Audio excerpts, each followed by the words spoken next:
I am Sarah, 28 years old, and I thought I had buried all my grief along with my mother 3 years ago.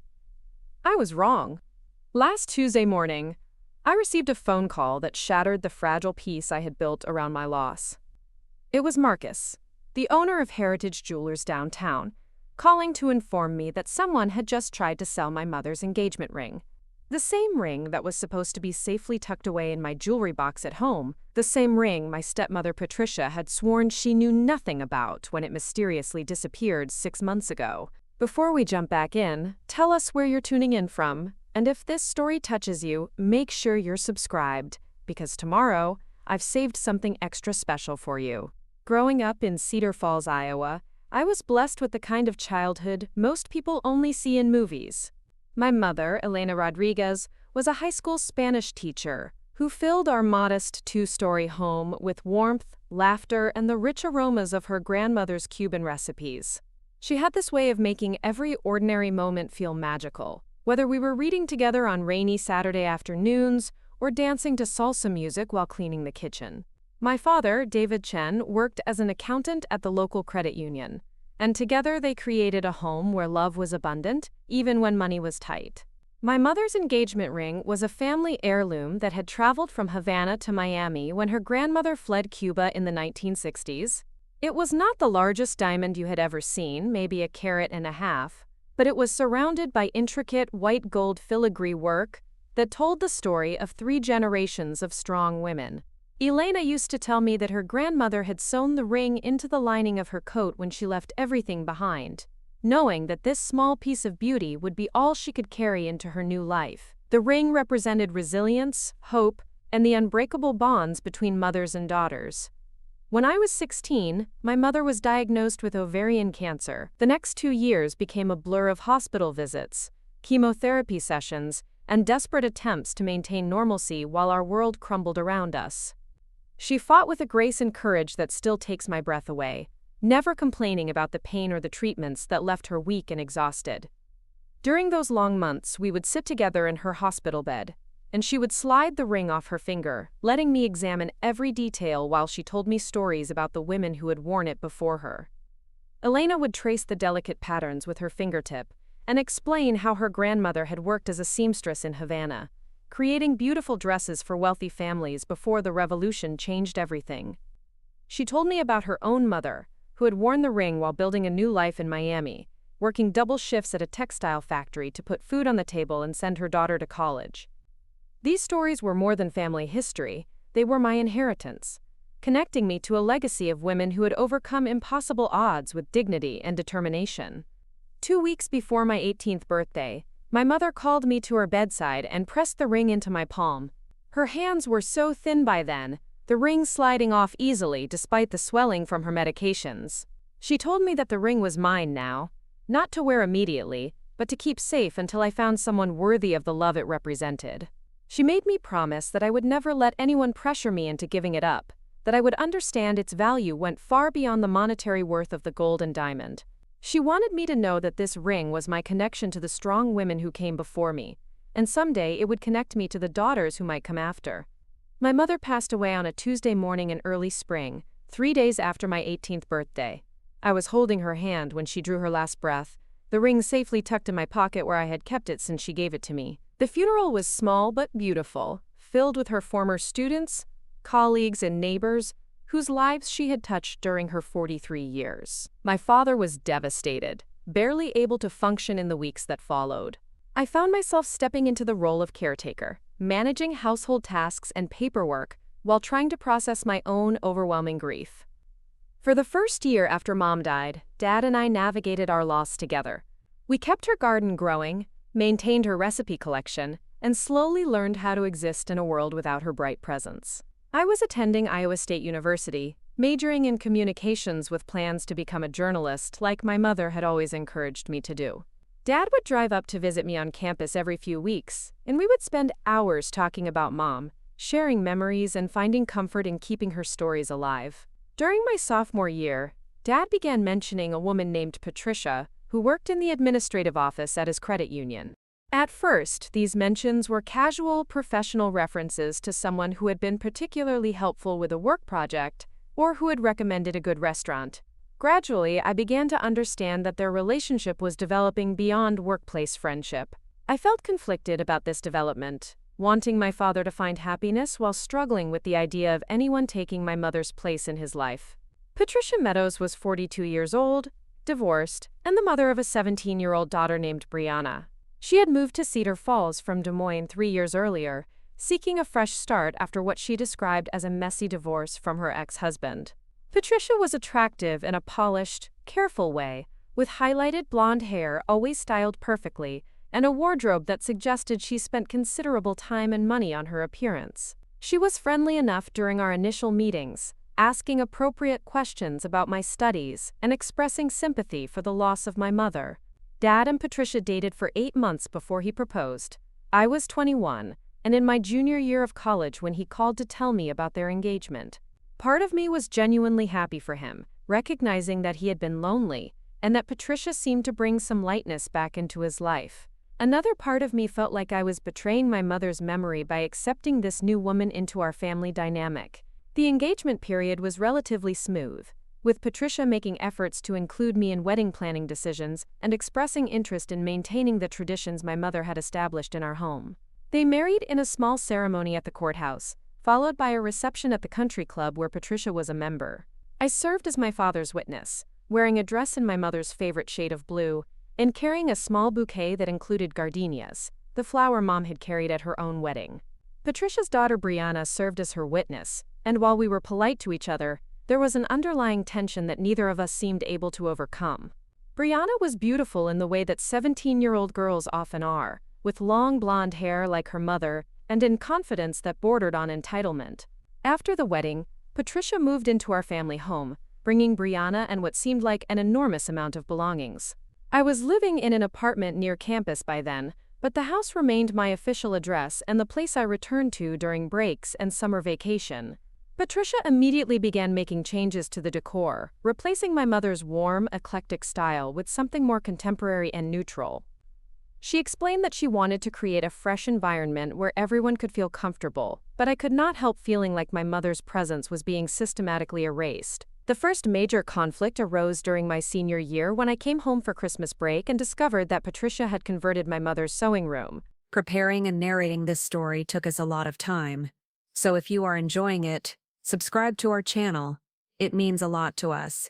Now, back to the story. Into a home office for herself. The space where Mom had spent countless hours creating Halloween costumes, mending clothes, and working on quilting projects had been stripped of all personality and transformed into a sterile workspace with a desk, filing cabinets, and motivational posters about success and achievement. When I expressed my disappointment to Dad, he explained that Patricia needed an office space for her side business selling cosmetics, and that they had carefully packed away all of Mom's sewing supplies. Patricia assured me that everything had been preserved, stored carefully in the basement, and that I was welcome to retrieve anything I wanted to keep. When I went downstairs to look through the boxes, I found that most of Mom's fabric collection had been donated, her vintage sewing machine was gone, and many of the small decorative items that had made the room special were nowhere to be found. Patricia explained that she had tried to save everything of value, but some items had been damaged by moisture in the basement and had to be thrown away. I suspected that her definition of valuable was quite different from mine, but I chose not to create conflict during what was supposed to be a peaceful holiday visit.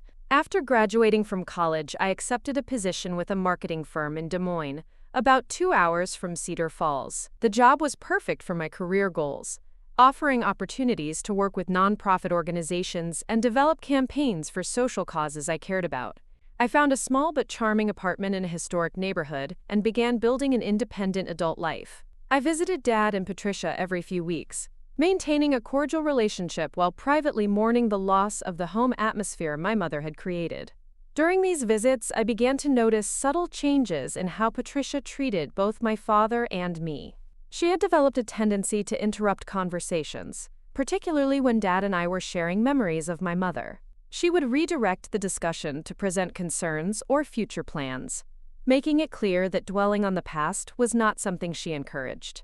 Patricia also began making comments about my lifestyle choices, suggesting that I was too focused on my career and should be thinking about settling down and starting a family. These comments felt invasive and presumptuous, but I tried to maintain peace for my father's sake. Brianna graduated from high school and enrolled at the University of Northern Iowa, majoring in fashion merchandising. Patricia was immensely proud of her daughter's academic achievements and social success, frequently sharing updates about Brianna's sorority activities, internship opportunities, and romantic relationships. During family dinners, the conversation often centered around Brianna's accomplishments and future prospects, with Patricia painting a picture of a young woman destined for great things. I tried to be supportive and interested, but I could not help feeling like my own achievements were minimized in comparison. The dynamic became more complex when Brianna began dating Trevor, a young man from a wealthy family in Cedar Rapids. Patricia was thrilled about this relationship, seeing it as validation of her daughter's social status and future security. She would spend entire conversations discussing Trevor's family background, his father's business success, and the expensive gifts he bought for Brianna. When they announced their engagement during Brianna's senior year of college, Patricia immediately began planning what she described as the wedding of the century. I was 26 when Brianna got engaged, established in my career, and generally content with my independent life. I had dated several men over the years but had never found someone who inspired me to consider marriage seriously. The engagement ring my mother had given me remained safely stored in my jewelry box, waiting for the right moment and the right person. I had never discussed the ring with Patricia or shown it to anyone outside of my closest friends, understanding instinctively that it represented something too precious to share casually. During the wedding planning process, Patricia became increasingly consumed with creating an event that would impress Trevor's family and their social circle. She hired an expensive wedding planner, booked the most exclusive venue in the area, and began shopping for a dress that cost more than I had spent on my car. The guest list expanded to include people I had never heard of, business associates, and social connections, who Patricia felt needed to witness this celebration of her daughter's success. Dad seemed somewhat overwhelmed by the scale and expense of the planning, but he went along with Patricia's vision, apparently wanting to support his stepdaughter's happiness. As the wedding approached, Patricia began making comments about family heirloom jewelry and the importance of passing down meaningful pieces to the next generation. She mentioned that her own mother had very little jewelry of value and that her divorce had left her without many precious possessions to share with Brianna. During one particularly emotional conversation, she expressed regret that Brianna would not have the kind of family treasures that other young brides inherited from their mothers and grandmothers. At the time, I felt sympathetic to her situation but did not consider offering my mother's ring, understanding intuitively that it was not meant for someone outside our direct family line. 2 months before the wedding, I received a phone call from Dad asking if I could come home for the weekend to help Patricia organize some wedding preparations. When I arrived, I found Patricia in a state of unusual stress, explaining that several expensive elements of the wedding had exceeded their budget, and that they were scrambling to find ways to reduce costs without compromising the elegant atmosphere she had envisioned. She had already made several difficult decisions, including reducing the floral arrangements and choosing a less expensive catering package, but she was still concerned about their ability to give Brianna the perfect wedding she deserved. During this visit, Patricia mentioned that she had been looking through family jewelry to see if there might be pieces that could complement Brianna's wedding ensemble. She had found a few items that belonged to Dad's mother, including a pearl necklace and some vintage brooches, but she felt that Brianna needed something more substantial, more worthy of such an important occasion. She asked if I knew of any jewelry that might have belonged to my mother, explaining that she was sure Elena would have wanted to contribute something meaningful to such a special family celebration. I felt immediately uncomfortable with this request, recognizing that Patricia was fishing for information about my mother's possessions without directly asking for them. I explained that my mother had owned very little valuable jewelry, which was technically true since most of her pieces had been simple everyday items without significant monetary worth. I did not mention the engagement ring, feeling protective of it and uncertain about Patricia's intentions. She seemed disappointed by my response but did not press the issue further, though I noticed her watching me carefully during the rest of my visit. 3 weeks later, I came home for what was supposed to be a relaxing weekend visit before the wedding chaos intensified. I had planned to spend Saturday helping with final preparations and Sunday having a quiet dinner with Dad, while Patricia and Brianna attended a bridal shower. When I arrived Friday evening, I found the house in complete disarray, with wedding supplies scattered throughout every room, and Patricia frantically making phone calls about last-minute changes to various vendors. Saturday morning, while Patricia and Brianna were at the hair salon for trial runs of their wedding day styles, I decided to retrieve a few items from my childhood bedroom that I wanted to take back to my apartment. I had been gradually moving my remaining possessions out of the house, understanding that Patricia needed the space for her own purposes, and wanting to establish clear boundaries around my personal belongings. As I was packing a box with books and photo albums, I realized I should check on my jewelry box to make sure everything was secure before the house filled with wedding guests and vendors over the next few weeks. The jewelry box, a wooden chest that my mother had given me for my 16th birthday, was kept in the back corner of my closet behind several storage containers. When I pulled it out and opened it, my heart immediately began racing. The small velvet pouch where I kept my mother's engagement ring was missing. I searched through every compartment of the jewelry box, thinking perhaps I had moved it for safekeeping and forgotten. I emptied the entire contents onto my bed, checking each piece carefully, but the ring was definitely gone. Fighting panic, I began searching my bedroom systematically, looking in every possible hiding place where I might have stored the ring for security purposes. I checked my dresser drawers, my desk, even the pockets of jackets hanging in my closet. After an hour of increasingly frantic searching, I had to accept the devastating reality that the ring was no longer in my possession. I sat on my childhood bed, surrounded by the scattered contents of my jewelry box, trying to understand how my most precious possession could have simply vanished. When Patricia and Brianna returned from the salon, I was waiting in the living room, trying to appear calm while my mind raced through possible explanations for the ring's disappearance. I asked Patricia if she had seen anyone in my room recently, or if any of the wedding vendors had needed access to the upstairs area for any reason. She seemed genuinely confused by my questions, explaining that the only people who had been in the house were family members, and that she always supervised any workers who needed to come inside. I explained that a piece of jewelry was missing from my room, something with significant sentimental value that I was desperate to locate.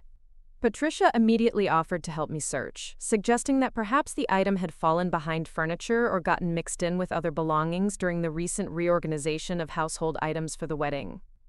We spent the next 2 hours looking through every room of the house, but the ring was nowhere to be found. Patricia seemed genuinely concerned about my distress and promised to keep an eye out for the missing jewelry as the wedding preparations continued. Over the next few weeks, I found myself obsessively thinking about the ring's disappearance. I called Dad multiple times to ask if he had any ideas about what might have happened, but he was as puzzled as I was. He suggested that perhaps I had moved the ring to my apartment and forgotten, but I knew with absolute certainty that I had checked on it just 3 months earlier during my previous visit home. I searched my apartment thoroughly anyway, hoping against hope that somehow I had been mistaken about where I had left it. The wedding took place on a beautiful Saturday in June, with perfect weather and every detail executed flawlessly. Brianna looked stunning in her elaborate gown, and Trevor seemed genuinely happy as they exchanged vows in front of 200 guests. Patricia had achieved her goal of creating an impressive celebration that clearly demonstrated the family's social status and success. I participated in all the festivities with a smile, but the missing ring cast a shadow over the entire weekend that I could not shake. During the reception, I noticed that Brianna was wearing a beautiful tennis bracelet that I had never seen before, along with diamond earrings that sparkled brilliantly under the chandeliers. When I complimented her jewelry, she explained that the pieces were early wedding gifts from Trevor's family, tokens of their acceptance and affection for their new daughter-in-law. Patricia beamed with pride as she described the generous gifts that Brianna had received, clearly thrilled that her daughter was marrying into a family that appreciated fine jewelry and luxury items. After the wedding, I tried to put the missing ring out of my mind and focus on moving forward with my life. I threw myself into my work, taking on additional projects and responsibilities that kept me busy and distracted. I began dating a wonderful man named Michael, a graphic designer who shared my interests in art and social justice causes. Our relationship developed slowly and naturally, built on friendship, shared values, and genuine affection. For the first time since my mother's death, I began to imagine a future that included marriage and family, though the loss of her ring remained a constant source of sadness. 6 months after Brianna's wedding, I was visiting my father for his birthday weekend when Patricia made a comment that stopped me cold. We were looking through wedding photos, and she mentioned how grateful she was that everything had worked out so perfectly for Brianna's special day. She said that she had been particularly relieved when they found a way to afford the perfect finishing touches for Brianna's ensemble, explaining that sometimes the most meaningful contributions come from unexpected sources. When I asked what she meant by that, Patricia became somewhat evasive, saying only that families often have hidden resources that can be accessed during important moments. She mentioned that she had discovered several valuable items in the house that they had been able to utilize for the wedding expenses, though she did not elaborate on what these items were or where they had come from. Something about her tone and the way she avoided my eyes made me deeply uncomfortable, but I did not want to create conflict during Dad's birthday celebration. That night, lying in my childhood bed, I could not stop thinking about Patricia's cryptic comments about hidden resources and unexpected contributions. A terrible suspicion began forming in my mind, one that I tried to push away but could not entirely dismiss. The timing of the ring's disappearance, so close to the wedding when Patricia was stressed about expenses, combined with her recent comments about finding valuable items in the house, created a picture that I did not want to believe but could not ignore. The next morning, I waited until Patricia and Dad had left for their traditional birthday breakfast and began searching the house more systematically than I had before. I looked through Patricia's jewelry box, checked her dresser drawers, and even examined the contents of her closet. I found nothing that belonged to my mother, but I did notice several expensive pieces that Brianna had apparently left behind after the wedding. Items that were far more valuable than anything Patricia had owned before marrying my father. When they returned from breakfast, I decided to ask Patricia directly if she had any new thoughts about what might have happened to my missing jewelry. I explained that I had been thinking about the ring constantly, and that its loss was causing me significant emotional distress because of its connection to my mother's memory. Patricia listened sympathetically and offered to help me search again, but I noticed that she seemed less surprised by my continued concern than I would have expected from someone who genuinely wanted to help solve the mystery. As the months passed, I gradually accepted that the ring might be lost forever, though the grief of its disappearance never fully faded. I continued my relationship with Michael, and we began talking seriously about marriage and our future together. When he proposed the following spring, I said yes with joy, tempered by sadness, that I would not be able to wear my mother's ring on my wedding day as I had always imagined. Michael was understanding about the ring's significance and the pain of its loss, offering to help me design a new ring that would honor my mother's memory while representing our own love story. We set our wedding date for the following October and began the exciting process of planning our celebration. Unlike Patricia's elaborate production for Brianna's wedding, Michael and I wanted something smaller and more intimate, focused on the people we loved most rather than impressing a large social circle. We chose a charming bed and breakfast in the countryside outside Des Moines, with plans for a ceremony in their garden followed by dinner in their historic dining room.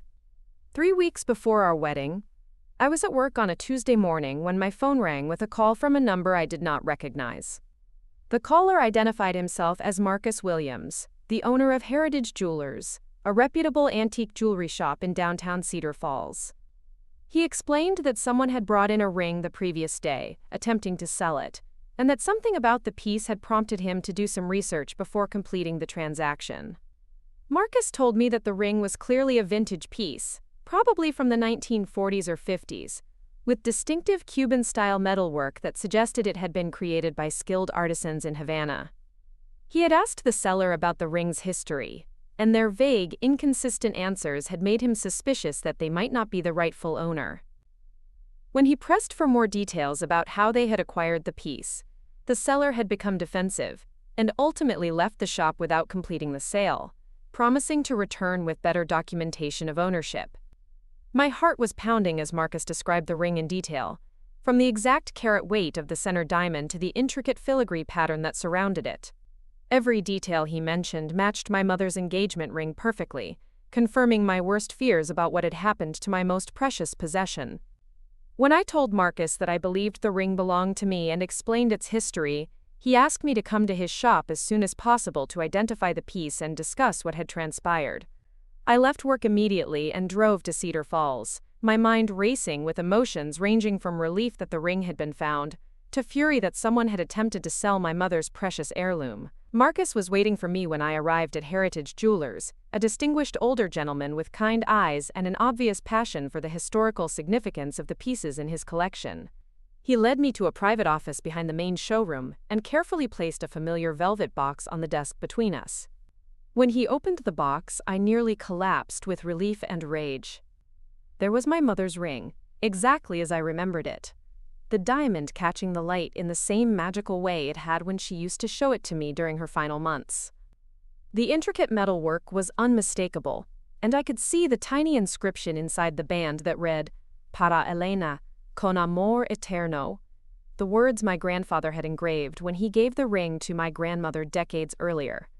Marcus explained that he had photographed the ring and done some research on its style and craftsmanship after the seller's suspicious behavior had raised red flags.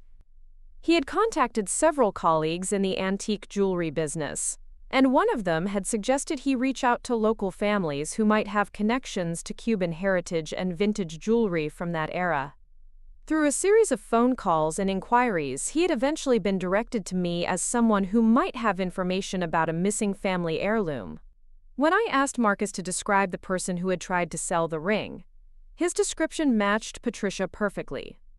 He told me that the seller was a well-dressed blonde woman in her 40s who had claimed the ring had belonged to her deceased mother-in-law, and that she was selling it to help pay for her daughter's wedding expenses. She had seemed nervous throughout their conversation and had been unable to provide any documentation or detailed history about the piece, which Marcus found unusual for someone selling such a valuable family heirloom. The realization that Patricia had stolen my mother's ring and attempted to sell it for Brianna's wedding expenses hit me like a physical blow. For months, I had suspected that something was not right about the ring's disappearance, but I had tried to give Patricia the benefit of the doubt, hoping that there was an innocent explanation for what had happened. Now I was confronted with undeniable proof that the woman my father had married had violated my trust in the most devastating way possible. Marcus asked what I wanted to do about the situation, explaining that he could return the ring to me immediately since I was clearly its rightful owner. He also mentioned that he was obligated to report suspected theft to the police if I wanted to pursue criminal charges against the person who had tried to sell stolen property. I took possession of the ring immediately, sliding it onto my finger for the first time since my mother had given it to me, feeling a rush of connection to her memory that brought tears to my eyes. As I sat in Marcus's office, holding my mother's ring and trying to process the magnitude of Patricia's betrayal, I realized that I was facing a decision that would affect not only my relationship with my stepmother, but potentially my connection to my father as well. I could report the theft to the police, which would likely result in criminal charges and create a permanent rift in our family. Or I could confront Patricia directly, demanding an explanation and an apology, while hoping to resolve the situation without involving law enforcement. The drive back to my apartment gave me time to think about how I wanted to handle this devastating revelation. I thought about my mother and what she would have wanted me to do in this situation.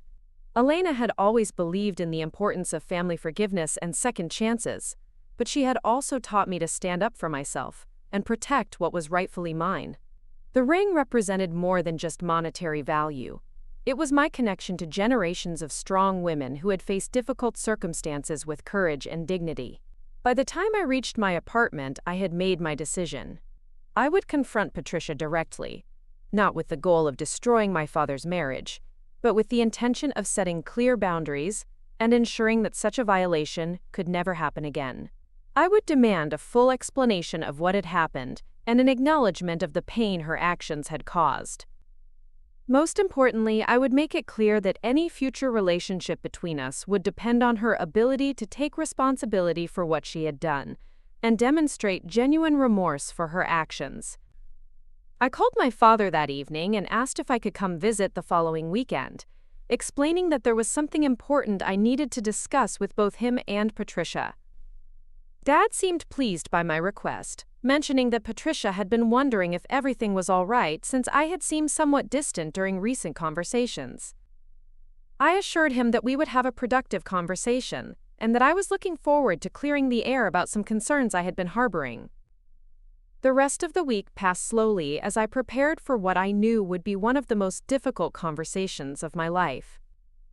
I rehearsed what I would say, trying to find words that would convey the depth of my hurt without destroying any possibility of future reconciliation.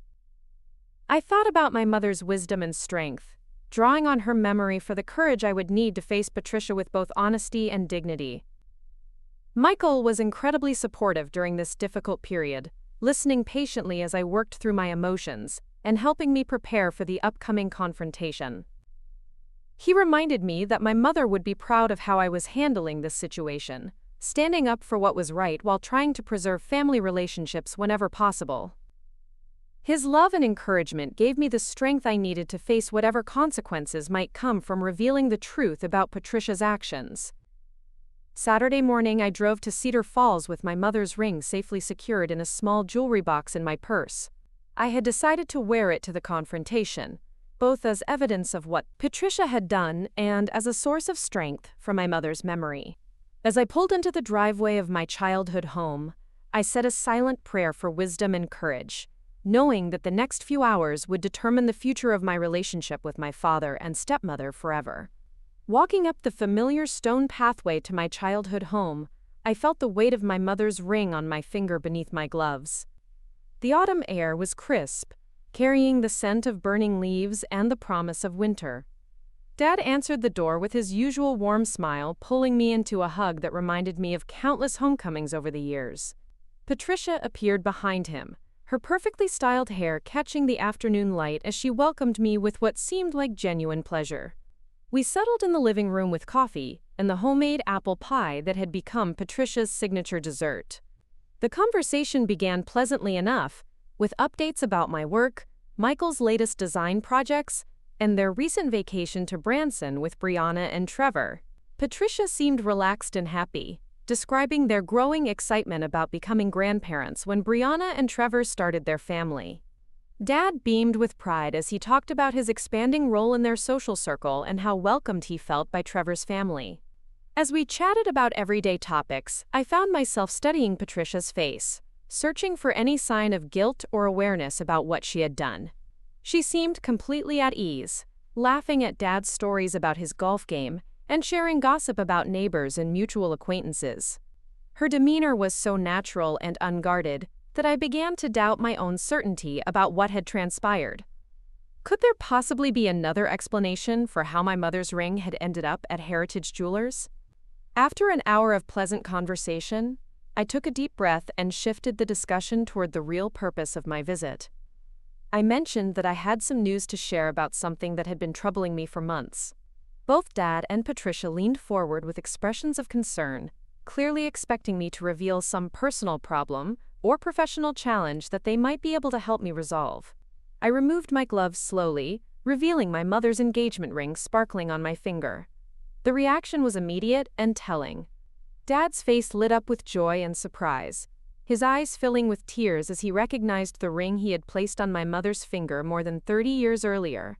Patricia, however, went completely pale, her coffee cup trembling in her hands as she stared at the ring with undisguised shock.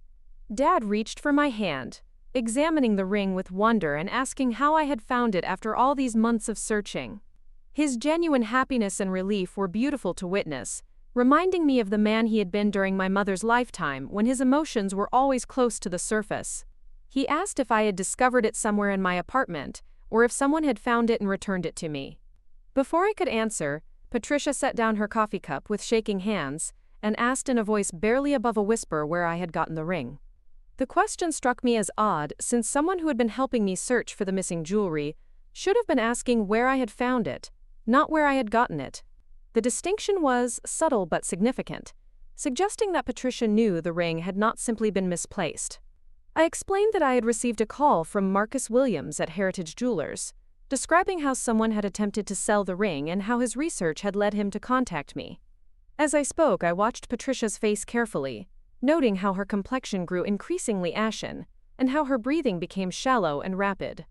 Dad, meanwhile, was asking excited questions about the jeweler, and expressing gratitude that such an honest businessman had taken the time to track down the ring's rightful owner.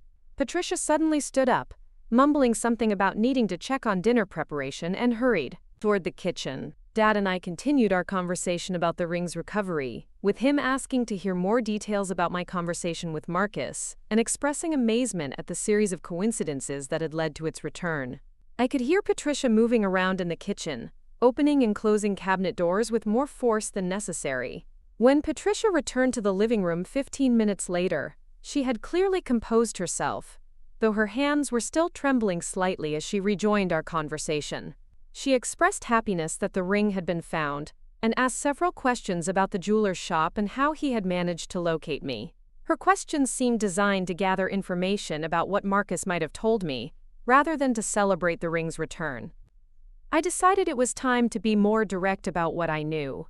I explained that Marcus had described the person who tried to sell the ring, mentioning that it was a well-dressed blonde woman in her 40s who claimed the piece had belonged to her deceased mother-in-law.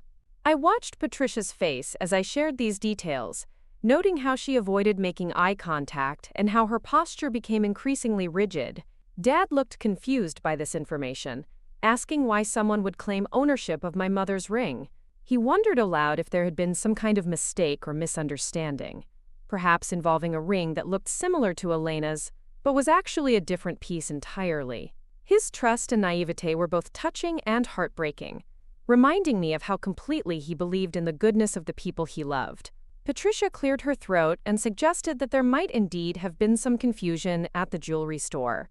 She proposed that perhaps someone had brought in a different ring altogether, and that the jeweler had somehow mixed up the details when he contacted me. Her explanation sounded reasonable on the surface, but I could see the desperation in her eyes as she tried to create doubt about what had actually occurred.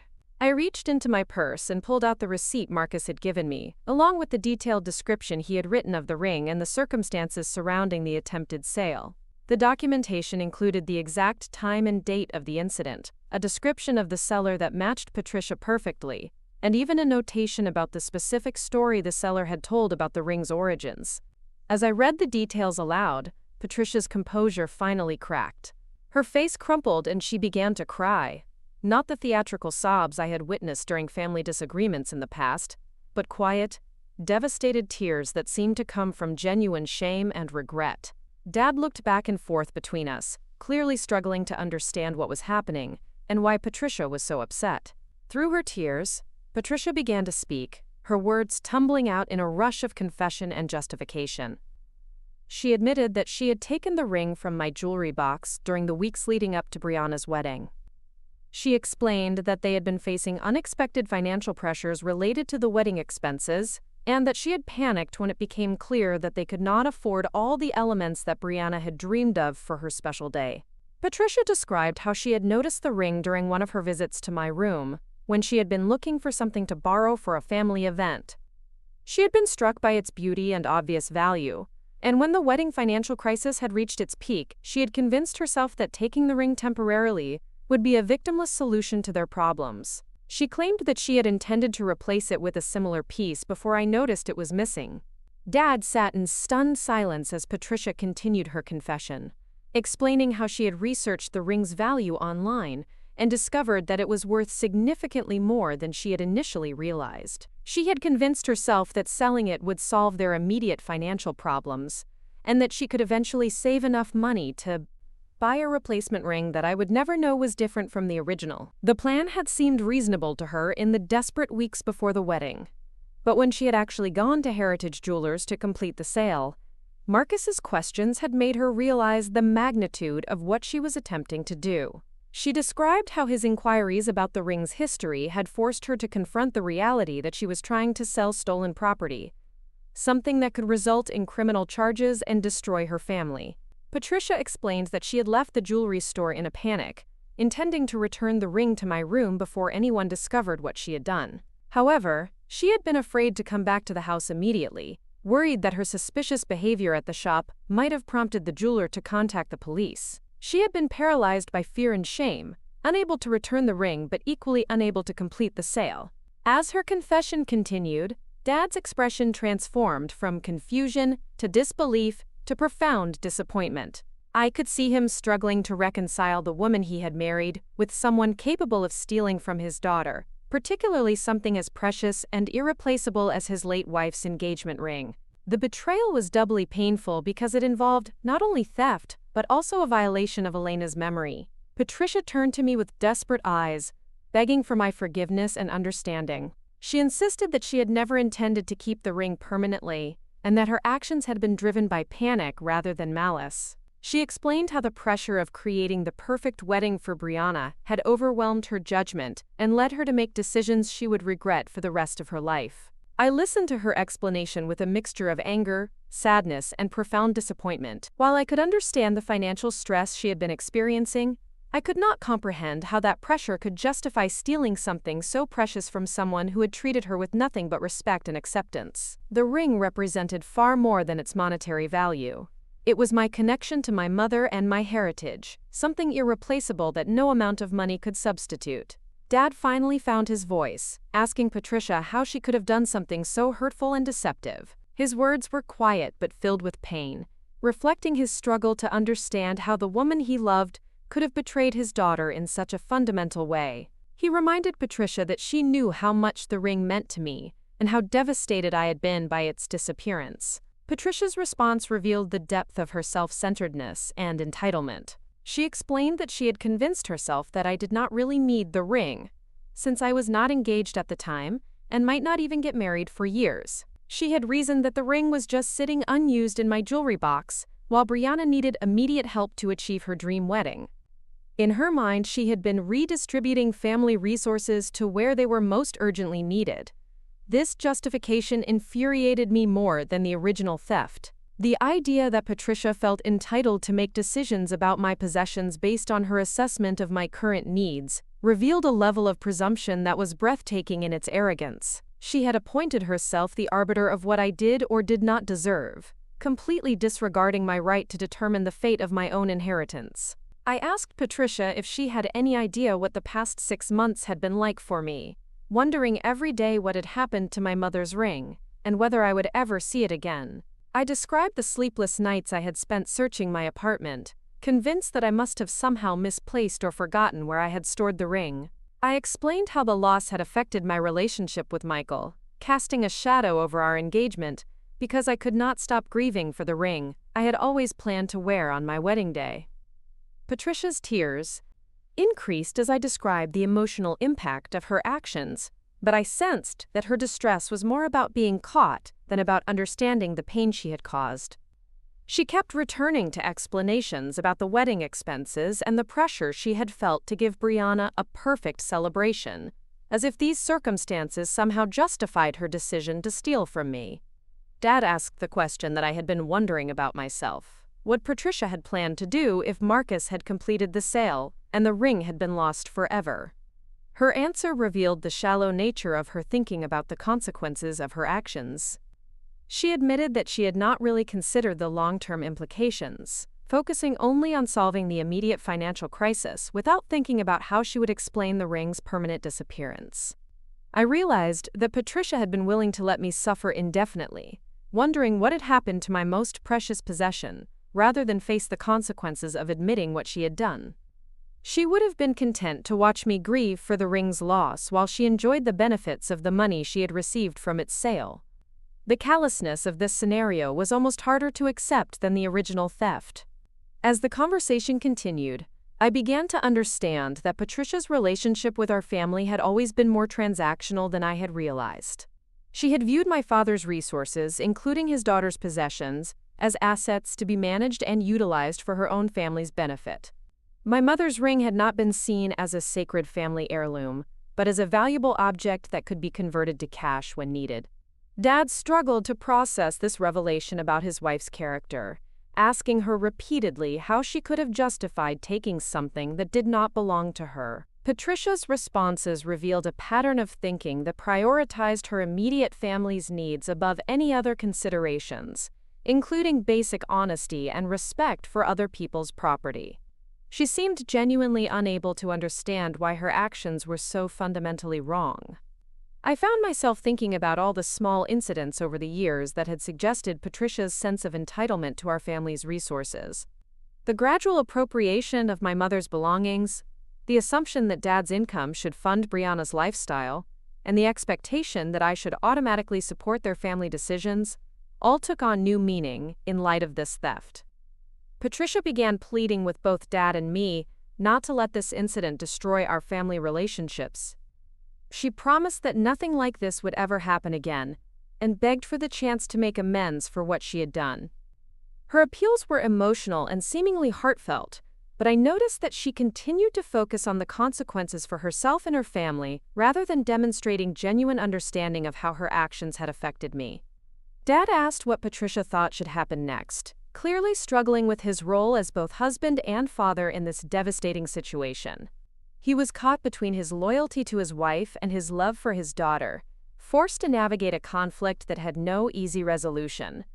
I could see the pain in his eyes as he grappled with the realization that his marriage had created complications he had never anticipated. I told them that I needed time to process what had happened and decide how I wanted to move forward. The ring was back in my possession, which was the most important outcome, but the violation of trust would take much longer to heal. I explained that my ability to maintain a relationship with Patricia would depend on her willingness to take full responsibility for her actions and demonstrate genuine remorse through her future behavior. Patricia immediately agreed to whatever conditions I might set, promising to do anything necessary to repair the damage she had caused. However, her eagerness to move past the incident without fully processing its implications made me skeptical about her ability to truly change her patterns of thinking and behavior. I asked Patricia to explain exactly how she had gained access to my jewelry box and when she had taken the ring. Her detailed account revealed that she had been in my room multiple times during the wedding planning period, searching through my possessions under the guise of organizing and cleaning. She had noted the ring's location during an earlier visit and had returned specifically to take it when the financial pressure had reached its peak. This revelation was almost as disturbing as the theft itself. The idea that Patricia had been systematically going through my personal belongings, cataloging items of value for potential future use, suggested a level of calculation and premeditation that made her actions seem even more inexcusable. She had not acted in a moment of desperation, but had planned and executed the theft deliberately. Dad asked Patricia if she had taken anything else from my room or from other areas of the house. Her hesitation before answering suggested that the ring might not have been her only target, though she ultimately claimed that it was the only item she had actually removed. I made a mental note to conduct a thorough inventory of my remaining possessions before leaving the house. As the afternoon wore on, the initial shock of the confrontation gave way to a deeper conversation about family dynamics and expectations. I found myself expressing feelings that I had suppressed for years, explaining how Patricia's behavior had gradually eroded my sense of belonging in my childhood home. The theft of the ring was the culmination of a pattern of boundary violations that had made me feel like an outsider in my own family. Patricia seemed surprised by my perception of our relationship, claiming that she had always tried to include me and make me feel welcome. Her version of events differed significantly from my experience, suggesting that she had been unaware of how her actions and attitudes had affected me over the years. This disconnect between her intentions and the impact of her behavior was revealing in itself. Dad listened to our exchange with growing distress, realizing that problems had been developing in our family dynamic for years without his awareness. He had been so grateful for Patricia's companionship and support that he had not noticed the subtle ways in which her presence had altered the family atmosphere. His recognition of these issues was painful but necessary for any hope of future healing. The conversation eventually turned to practical matters about how we would move forward as a family. I made it clear that I would need significant changes in how Patricia interacted with me and my possessions before I could consider rebuilding our relationship. These changes would need to be demonstrated through actions rather than promises, and they would need to be sustained over time. Patricia asked specifically what she could do to begin making amends for what she had done. I I told her that the first step would be a complete and honest accounting of her actions, including any other items she might have taken or any other deceptions she had engaged in. I also expected her to seek counseling to address the thinking patterns that had led her to believe stealing from me was acceptable.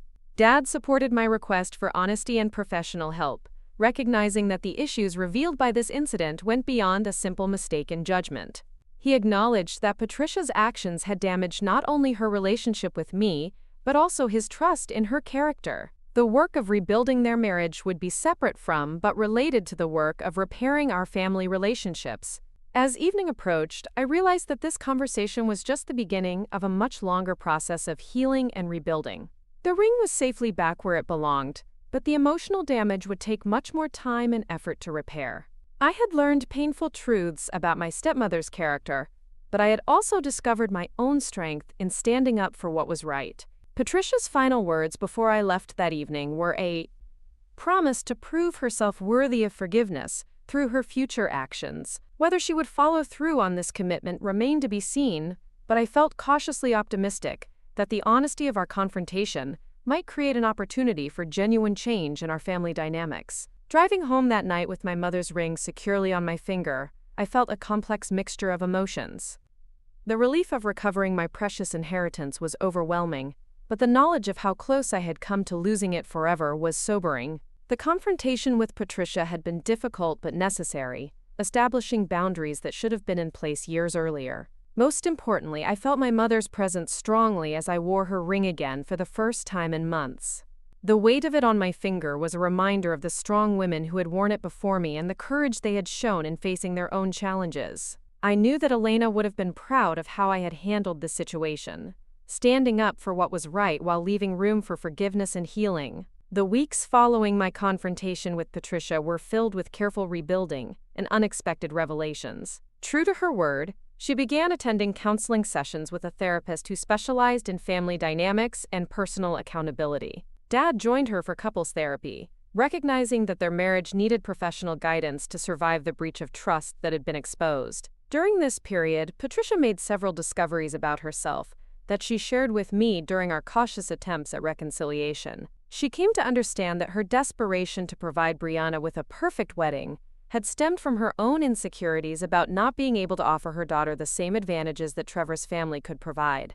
The theft of my ring had been her misguided attempt to level a playing field that existed more in her imagination than in reality. Through therapy, Patricia also began to recognize patterns of behavior that had developed during her difficult divorce and the financial struggles that followed. She had developed a scarcity mindset that made her view resources as something to be hoarded and protected, even if it meant taking from others. This perspective had influenced many of her decisions since marrying my father, though she had not been consciously aware of how it was affecting her relationships. The most significant breakthrough came when Patricia admitted that she had been envious of my relationship with my father and the respect he had always shown for my mother's memory. She had felt like an outsider in our family dynamic, competing with a deceased woman for her husband's attention and struggling to establish her own place in our family history. Taking the ring had been an unconscious attempt to claim some part of that legacy for her own daughter. This admission was both painful and enlightening for all of us.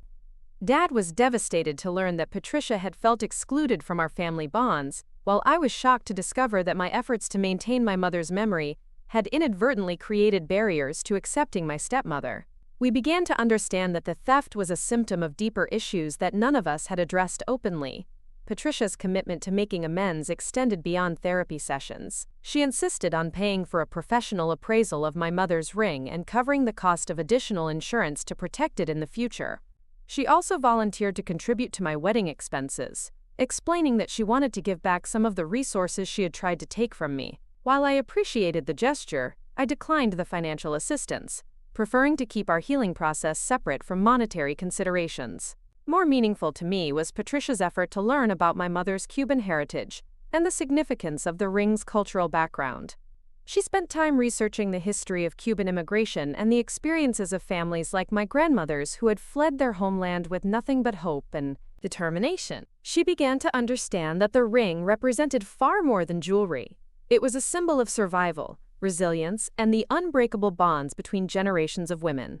Dad played a crucial role in facilitating our reconciliation, by acknowledging his own failures in managing our family dynamics. He admitted that he had been so focused on his own happiness after years of grief that he had not paid enough attention to how Patricia and I were adjusting to our new relationships. He committed to being more aware of family tensions and more proactive in addressing conflicts before they escalated into serious problems. The healing process was not linear or easy.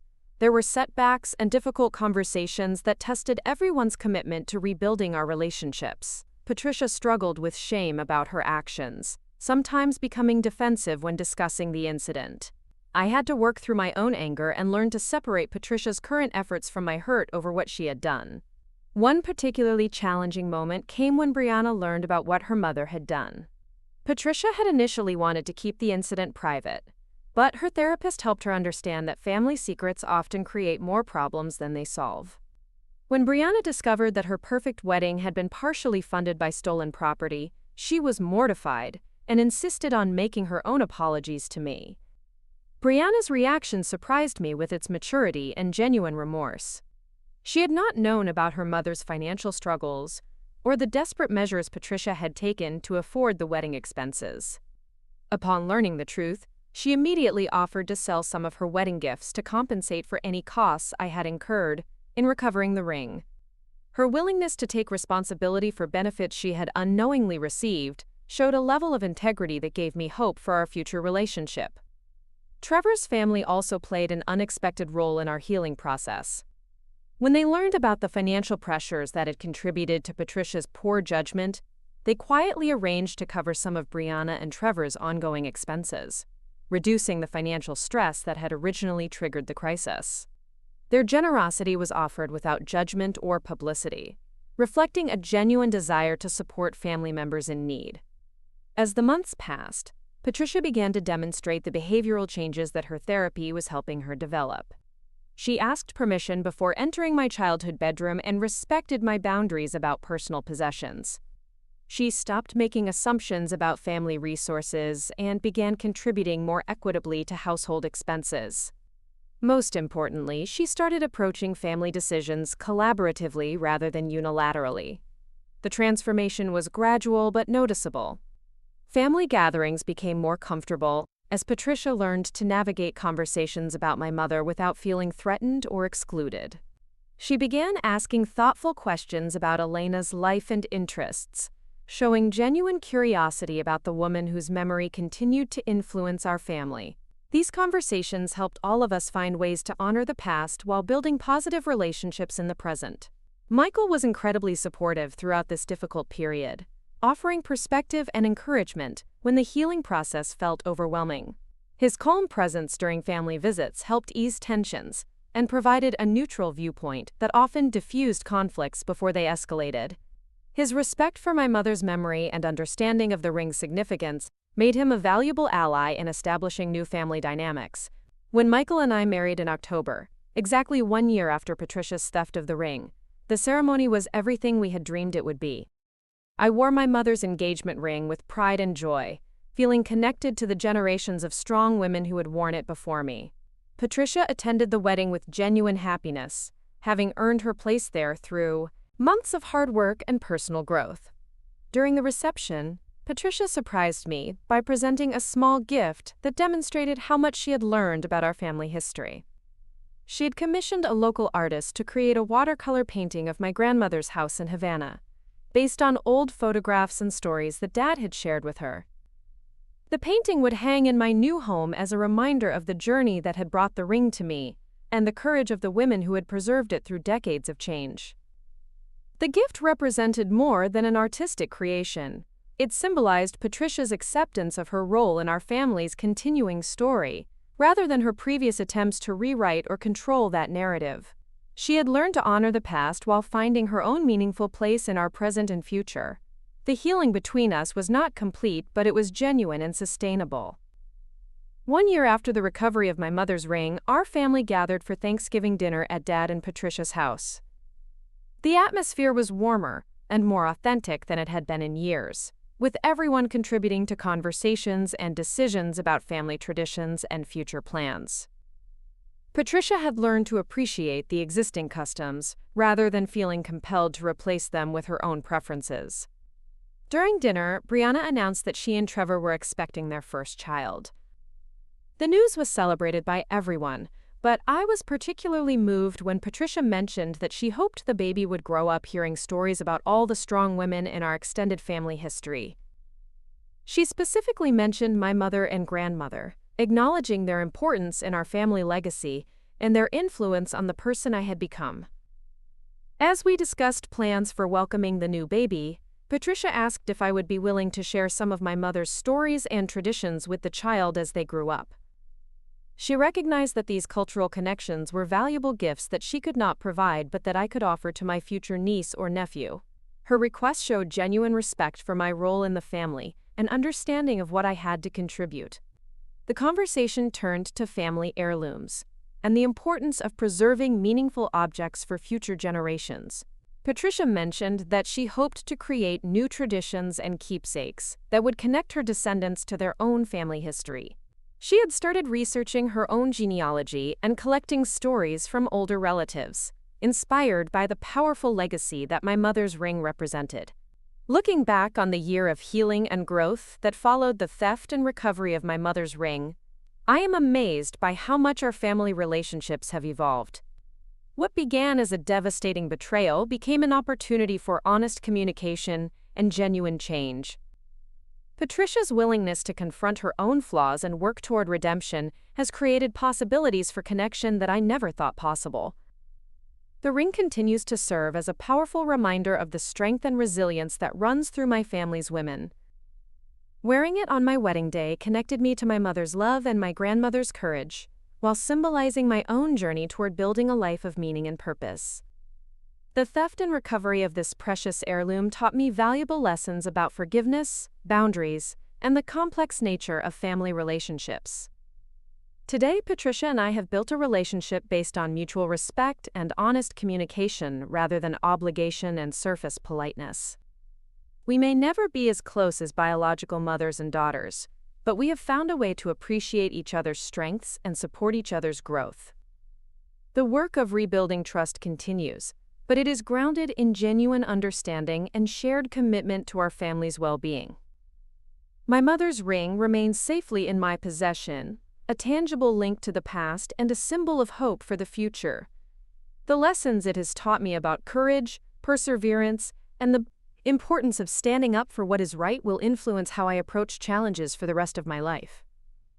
Most importantly, it reminds me daily that love and family bonds can survive even serious betrayals when people are willing to do the hard work of healing and growth. The story of my mother's ring has become part of our family's continuing narrative, a reminder that even our darkest moments can lead to unexpected light when we choose forgiveness over resentment and growth over blame. Patricia's journey from theft to redemption shows that people can change when they are willing to face difficult truths about themselves and commit to becoming better versions of who they were before. Up next, you've got two more standout stories right on your screen. If this one hit the mark, you won't want to pass these up. Just click and check them out.